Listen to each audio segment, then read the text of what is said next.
Before the actual podcast begins, I'd like to thank everybody humbly from the bottom of my heart for taking the opportunity to check out this podcast during their trip on the train or to work or from work or at home, relaxing, drinking a cold beer, drinking a cold tea, drinking a hot tea, drinking any sort of tea possible. Again, thank you all for listening in, and let's begin.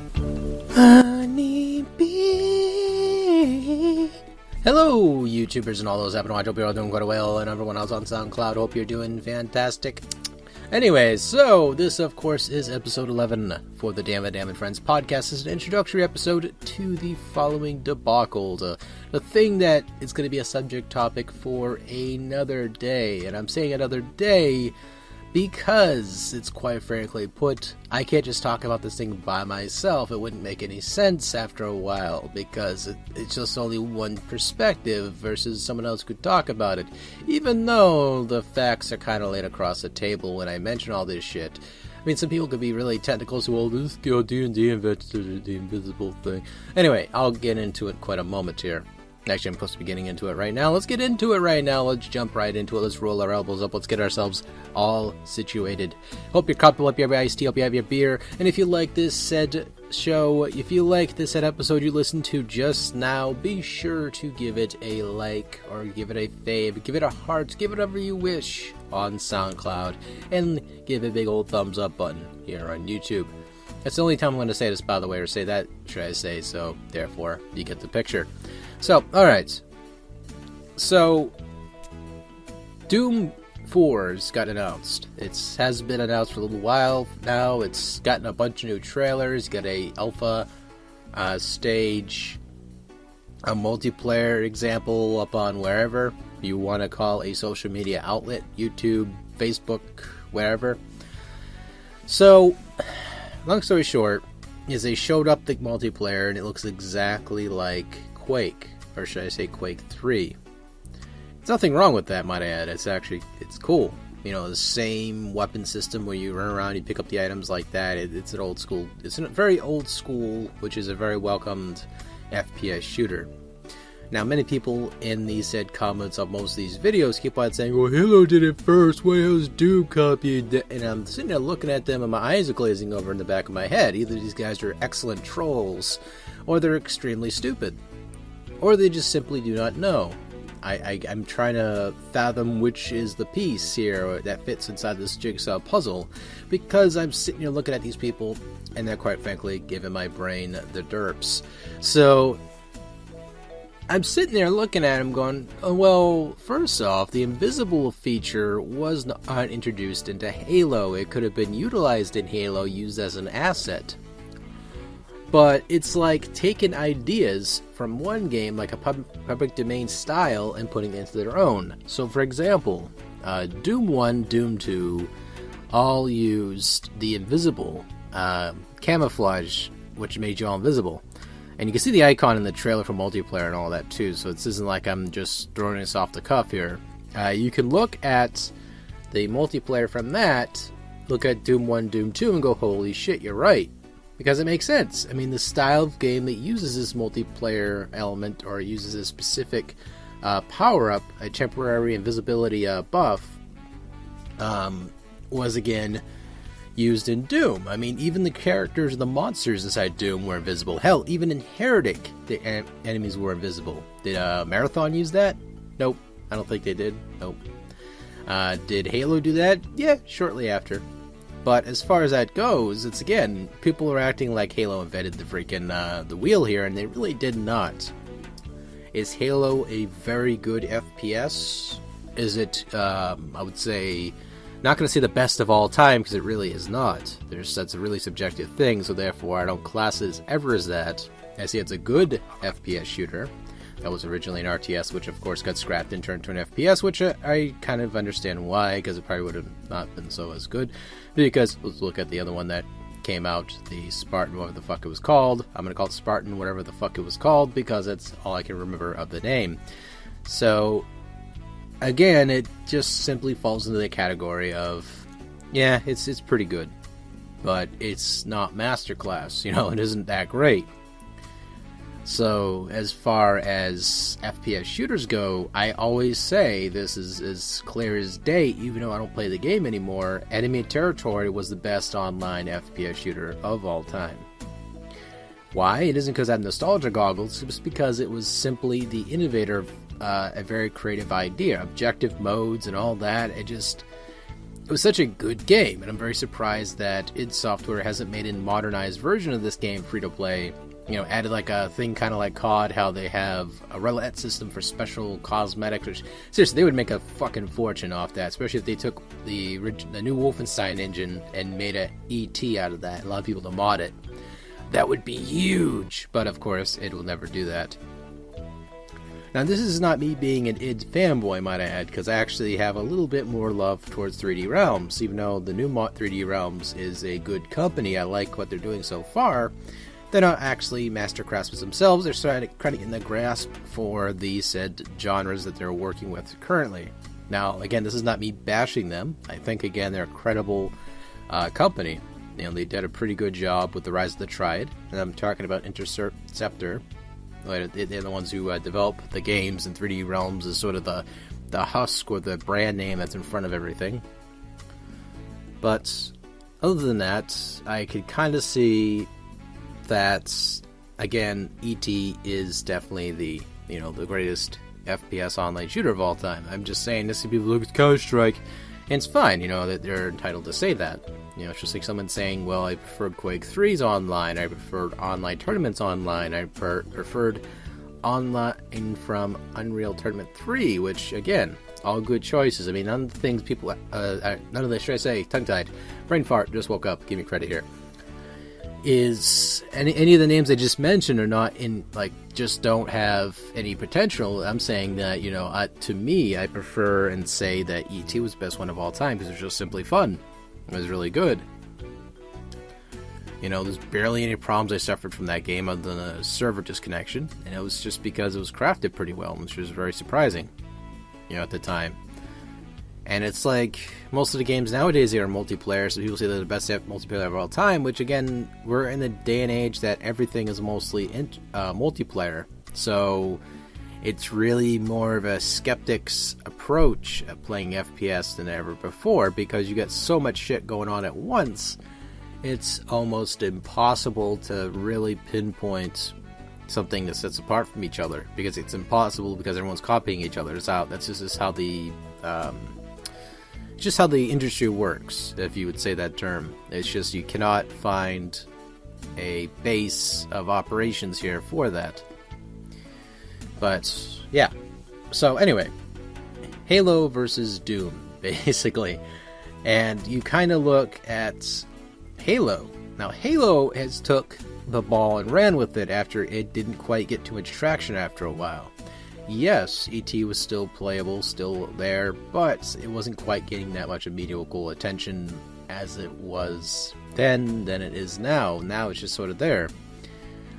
With Halo series, everyone's all over that shit. MLG got invented because of Halo. It has so much raw, untainted potential, it's ridiculous. And, it's regarded as some of the best games of all time by most people. So it's there, obviously. I mean, not me personally, I just don't care enough about the Halo series where I can play it too long, because I play it, I get bored out of my fucking skull. Pardon the pun, because of the little power-up. See what I did there? Never mind. Anyway, so yeah, I mean, it's simply, again, it's a good game. It's just, to me, I'm not gonna say the community's bad, because you obviously can mute the community and they're gone. But yeah, it's just, to me, I never grasped myself to enjoy Halo as much as I did a Doom game.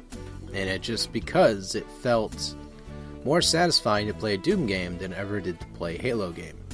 Because, to me, yeah, sure, at the end of the day, a Doom game, you just run around in the maze, collect keys, and leave the levels. That's all those actually are. They're just mazes games that were, 3D-fied and added pretty deep, detailed puzzles and, places to explore and try to solve. But as far as a Halo game was, it was a little bit sandboxy. That's the edge that Halo had, whereas it was very open style. You had to not necessarily explore too much other than trying to get collectibles and skulls or whatever else for Halo 3 and all that shit. But it was a game where, you know, it was there. You know, it was just fun to do. But anyway, yeah. Lost train of thought because someone just shouted in the background and I just heard it and I got kind of cranky and my brain is like, dude, please shut the fuck up. But anyway, so, yeah. I'm sitting here right now piecing together the pieces that is the pieces of that said debacle. As far as I'm concerned, though, you know, when it comes to Doom versus Halo sort of took a lot of ideas from Doom. They just did. I mean, this is just commonplace. As far as Doom goes, yeah, it borrowed some things from whatever else too. It isn't like it's shy. Like, it took some things from id because id obviously made it. So, you know, so again, it's borrowing ideas from Wolfenstein 3D, which borrowed ideas from Catacombs, which borrowed ideas from this, that, and the other thing. And they made that. The other funny thing is that the Doom 4 that's coming out is actually heavily inspired by the creator of Brutal Doom. Brutal Doom recently has been a very popular, trendy mod for the original Doom, which I cannot yet to this date get fucking Doom, or Brutal Doom should I say, to work on my damn computer. It isn't that my computer can't run it, it's just I cannot figure out how to fucking do it correctly because I'm an idiot. But anyway, I was hopefully hoping in the future that I can actually get the game up and running and actually play it for my channel just for a laugh, because I know I'd get massacred pretty brutally with the said game, pardon the pun. But anyway, I'm leaving this up for a topic discussion, because next week hopefully we can get some folks on here who are in both fields of the spectrum. Now, I'm not myself personally, I'm not going to be debating this too much. Like, I'm not going to be sitting here like, oh yeah, you know, about it. But I'm going to try to assemble a team of extraordinary gentlemen and gentleladies and see if I can get at least a team of 4 apiece, and then have a debate team going for this said scenario. So I'm not going to say next week is a staple time, just sort of a time frame where I can get myself prepared for it and set it all up and, you know, get that shit going. Because quite frankly, I don't want to sit here all day and debate people with that. I'm just going to sit back and watch people debate. That sounds totally dirty, but it's good at the same time. Okay.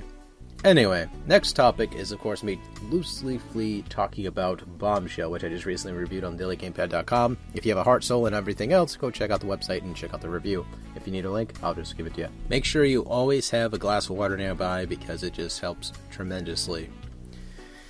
So, anyway, I can say this much about Bombshell.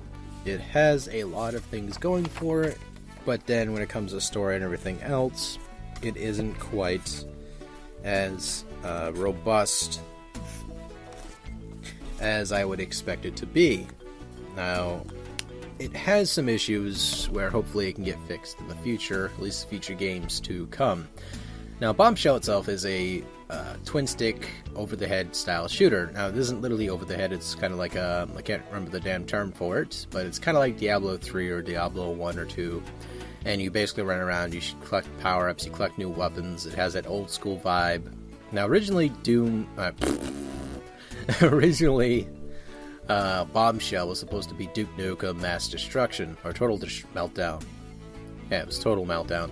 And basically what this was is that they were trying to make a Duke Nukem game. And this, of course, is 3D Realms, but Gearbox said, hey dudes, you better cut that shit out. So in 2014 they basically ripped it out and they renamed it Shelly Bombshell, and no, it's not called Shelly Bombshell. Her name is Shelly Bombshell. I'd call her Shelly Bombshell because I never remember her last name. It's just how I am. So, you know, long story short, Bombshell had to be renamed. They had to change some things around, and that's how the game came afoot. So the game itself, it plays well. Like, the controls are really good. The combat and everything is good. After a while, it does get repetitive. Like, it gets to that point where it gets really repetitive. The the longevity of it is, it's not a disappointing game. It's just, unfortunately, it suffers from a few things where making it an ideal game. Like, the storyline is weak because it's convoluted. It's everywhere. like me sometimes.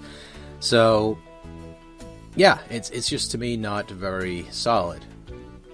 What are the reasons, you ask? Well, simple. It's, again, as I said, the story's not solid. The gameplay after a while does get super repetitive, and I'm used to arcade games being repetitive, but this one, it's sort of what it's trying to be. Shouldn't be as repetitive as it's supposed to be. It's supposed to have some substance behind it, and I think it wasn't sadly delivered as boldly. I mean, it's still a fun game to the end, don't get me wrong, but yeah, you're not going to get the most ideal experience if you're expecting more out of it other than just shooting shit. I mean, it has like rail moments where you're behind a turret gun and you're shooting enemies in third person mode. I mean, that part's okay.